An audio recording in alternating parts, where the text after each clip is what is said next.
inflação.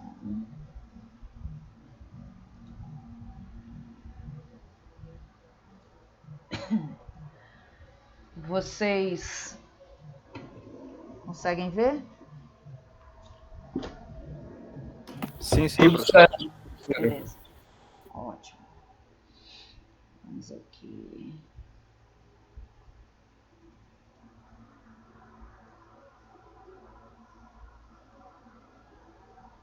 Bom, a gente parou exatamente aqui, na avaliação dos modelos de crescimento endógeno. Qual seria a melhor maneira da gente imaginar o impacto sobre o desenvolvimento econômico?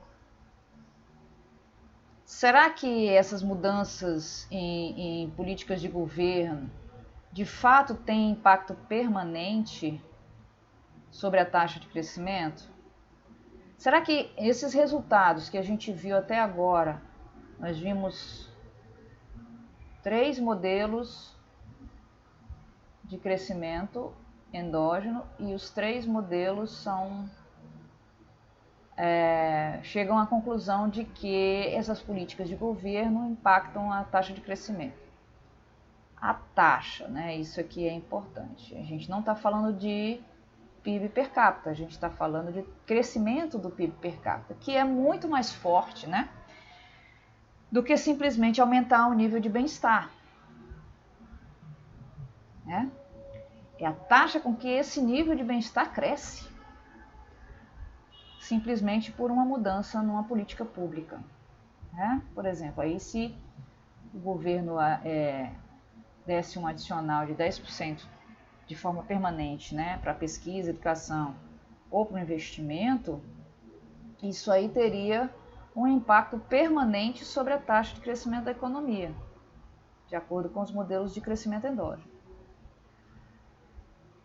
O que a gente verifica quando isso aqui acontece de forma empírica? O que a gente verifica na prática, né, olhando os dados? Será que, de fato, essa taxa de crescimento, ela, no longo prazo, ela é impactada? A gente tem como medir isso. Né? Nós temos, especialmente os países desenvolvidos,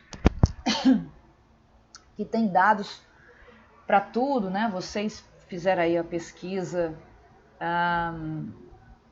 teve a equipe que ficou com a África, que não tem tantos dados, né? Mas o pessoal que ficou com a Europa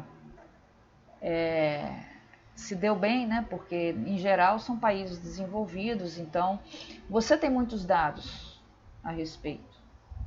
Então dá para a gente mensurar de alguma forma se uma política de governo tem impacto de longo prazo sobre crescimento. Certo? Uma pergunta pertinente seria por quanto tempo as taxas permaneceriam altas. Porque o que seria longo prazo? Qual seria a definição de longo prazo? Daqui a 75 anos é longo prazo para a economia? Daqui a 100 anos? 5 anos? A gente tem um probleminha para distinguir efeitos permanentes de efeitos transitórios.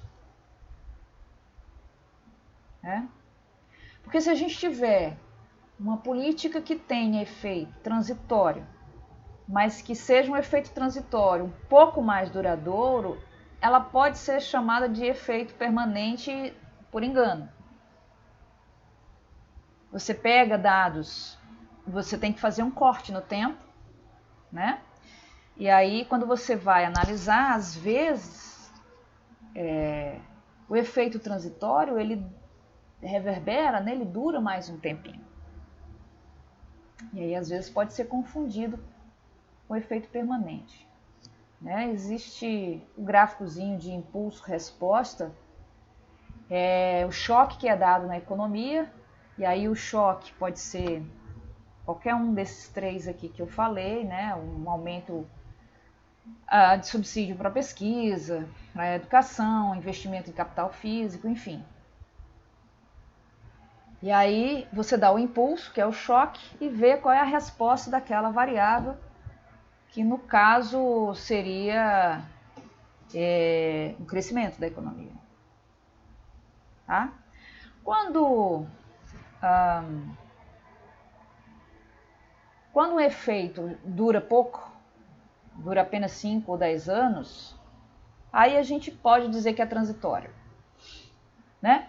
Assim, quando o efeito que é transitório, mas ele dura muito tempo, ele pode se confundir com o efeito permanente. Mas se o efeito transitório ele é curto, não tem como confundir com o efeito permanente. Tá?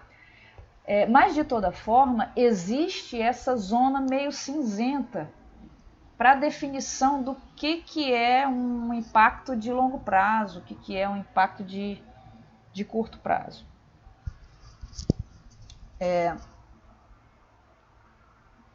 Apesar dessa dificuldade, a nossa literatura, o que está escrito nos diversos artigos empíricos, mostra que há preferência pelos modelos neoclássicos, né? Pelos modelos em que mudanças governamentais, mudanças nessas variáveis de política governamental, têm efeitos de nível e não têm efeitos de crescimento, de taxa. Tá? Então, há um certo consenso, uma consolidação, depois de tantos modelos endógenos, né, de tanta criatividade aí para tentar responder às diversas taxas de crescimento e para tentar dar uma fundamentação para a intervenção do governo na economia de uma forma a intervir diretamente sobre uma outra variável, um ou outro parâmetro da economia. Infelizmente, essa consolidação vem no sentido de que essa intervenção governamental ela tem efeitos de nível e não tem efeitos de taxa. Embora efeito de nível seja muito bom, porque é um aumento de bem-estar, né? Mas aí a gente sabe que efeitos de crescimento para o longo prazo só se você tiver uma boa taxa de inovação, de criatividade, né? Então você precisa dar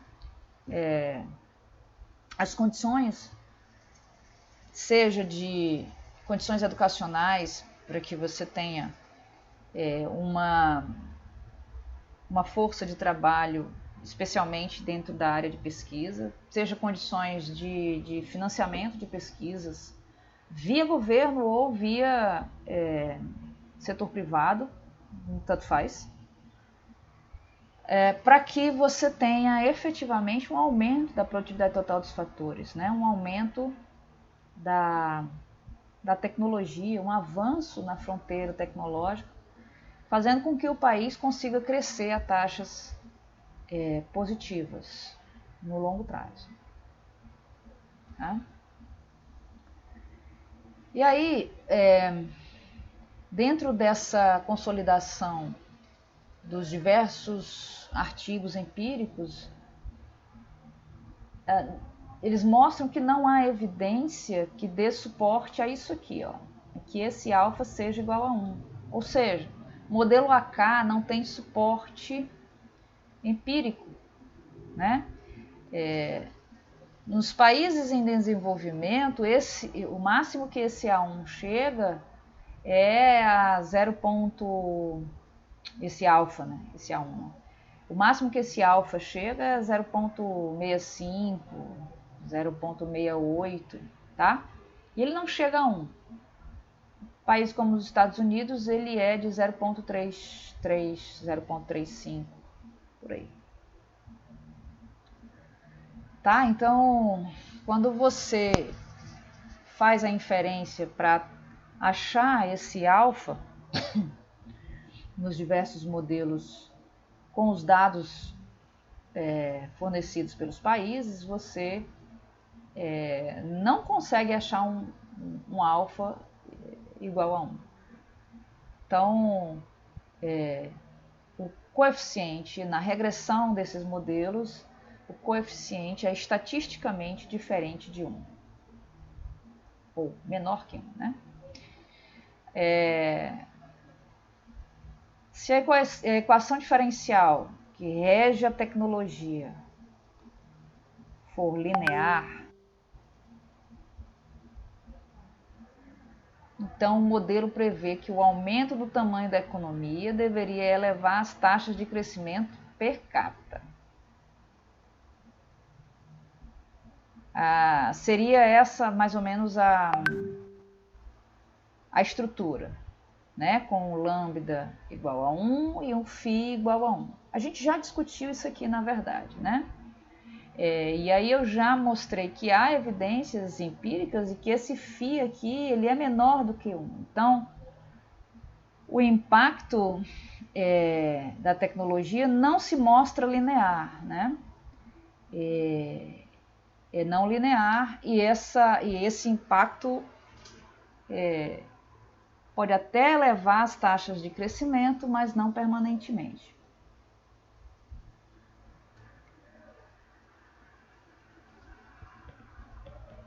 Bom, o modelo AK simples e o modelo de Lucas admitem essa previsão, né? E aí, diferenças nas taxas de investimento, diferenças na taxa de investimento para a gente falar do modelo AK, diferenças na acumulação de qualificação, quando a gente fala do modelo de Lucas, levariam a diferenças permanentes nas taxas de crescimento. É uma maneira de tentar explicar as diferentes taxas de crescimento que são verificadas nos fatos estilizados, né?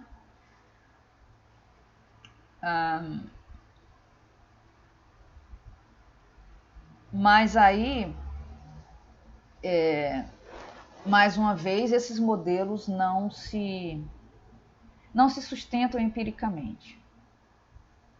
Bom, embora as taxas de crescimento variem entre os países, porque isso aqui a gente viu no capítulo 1, né, essas diferenças nem sempre estão associadas a diferenças em políticas de governo. Tá? Então, essa explicação aqui, ela pode explicar em algumas ocasiões essa explicação de que são políticas de governo que fazem com que as taxas de crescimento sejam diferentes. Mas quando você vai para os dados empíricos, você vê que nem sempre essas diferenças estão efetivamente associadas às diversas políticas públicas. Só um instante que alguém quer entrar na minha aula.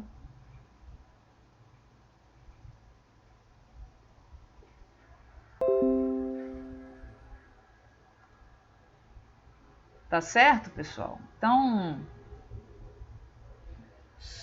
por que eu dei para vocês o capítulo 8? Porque são modelos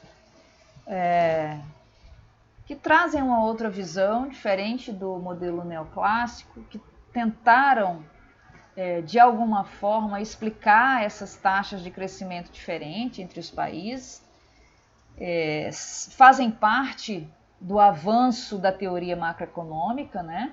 Fazem parte, a gente está aqui chegando aí ao final do século passado, em termos de teoria econômica, e a macroeconomia avançou depois disso. Nós temos aí vários modelos que incluíram instituições, né? Bastante difundido pelo Acemoglu, especificamente. E acho que aqui a gente conclui a nossa missão de falar sobre modelos macroeconômicos. Ai, deixa eu parar de gravar, peraí.